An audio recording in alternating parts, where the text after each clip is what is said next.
Well, what we have next actually is something by Dylan Pine, and he joins us for another interesting Edgemont interview. Dylan? Hi, I'm Dylan Pine. This is the first installation of Edgemont Through the Decades. Today we have 4 guests who went to Edgemont from the 40s and 50s. I hope you enjoy. Oh, Noel Franklin. Well, I was Noel Stern. I graduated in 1946 from the Seeley Place School, and I always enjoyed writing right from the beginning and art right from the beginning.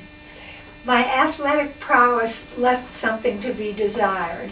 And I'm Deb Ewan. I was Deborah Ewan growing up. I graduated in '61.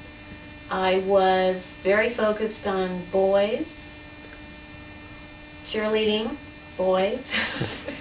I was on the track team. I was an okay student, but really more driven by social life than anything else. My name is Nick Demo Jr. I was known as Nicky D. I had a twin brother called Johnny D. We played football, basketball, and baseball.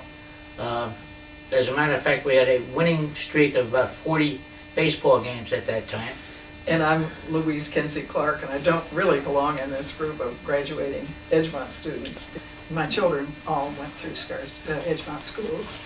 And then after I retired from teaching in Manhattanville, I came as a part-time Latin teacher to Edgemont, and so have been associated with the high school. Well, you remember Mr. Moyle, our teacher, our great principal? I'll never forget him. One of the toughest guys that ever lived, Mr. Moyle. One time we had a little dirt fight with in the recess time, during lunchtime. Uh-huh. And What's a dirt fight? Throwing dirt. we had I guess. globs of dirt at this nursery that was next to Edgemont at that time. And maybe 40 or 50 people were involved in it. And we started throwing things, and he finally gathered us together, and my brother's shirt had been ripped off by Chucky O'Brien. Oh, Chucky, yes. Who was a year ahead of us. Yes. And Mr. Moyle asked, "Why did you do this to John Demo Jr.?"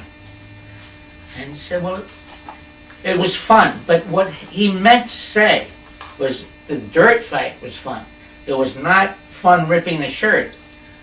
So Mr. Moyle says tit for tat, and he takes Chuck's shirt and rips it right off his back. You're kidding. Right at that meeting. That's one of the things that I remember about Mr. Moyle. But And was he the principal at the time? He was the principal at the time. He was the principal. Yeah. And you know something? I thought he was so incredibly handsome. Well, we have to tell the kids about sex. Uh-huh. Because what good is it going to be to talk about the 40s and not talk about what sex was like in the 40s? That's right. Well, there were the nice girls, and I guess there were a couple that weren't so nice. You were promiscuous? Yeah, Is that the way you that's the pronounce it? I'm sorry. My sister was very cute. I think she put it beautifully. She said, we were lucky if there was a little fumbling in the bushes. And I think that said it quite wonderfully.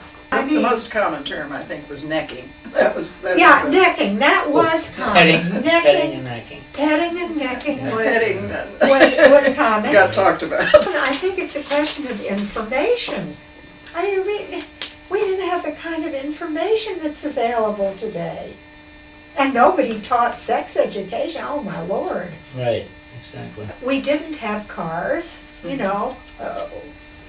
We didn't get licenses till we were 16, and our parents used the one car. And, you know, the war years, the rubber was scarce and gasoline was scarce. And so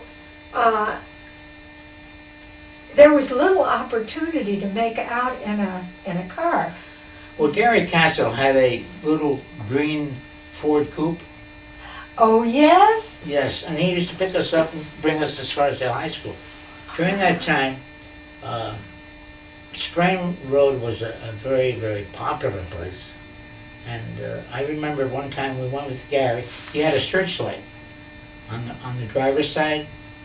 So we went there one night, and he put a searchlight on a couple of kids that were making out. And I was never so scared in my life. They started chasing us. Oh my God! And they chased us all through Scarsdale, and we finally got rid of them. But I think they were going to shoot us, for heaven's sakes. There was something about that Spring Road that I remember very much. And then more recently they found like bodies there, I think, or something. Oh, I really? don't know. Oh, yeah, Sprain Road is. Yeah, I think so. And I think that's one of the best things about having gone to Edgemont is those old friends that I still have. You know, like from kindergarten and third grade and everything. And I'll always be very thoughtful about thinking of the friends that I had, especially Noel Stern here. Thank you very much. Oh, we were friends forever. Yeah. But I know that Dylan and Ryan have gotten undoubtedly phone calls from girls. We would have died rather than to call a boy on the telephone. Things may have changed a little since then, but one thing we've learned from our guests today is that the friendships don't just last after you graduate, but the friendships last forever.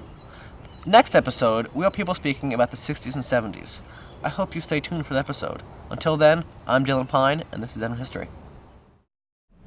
And there you have it. And that about wraps it up for today. Please contact us with any suggestions or comments you might have about the show.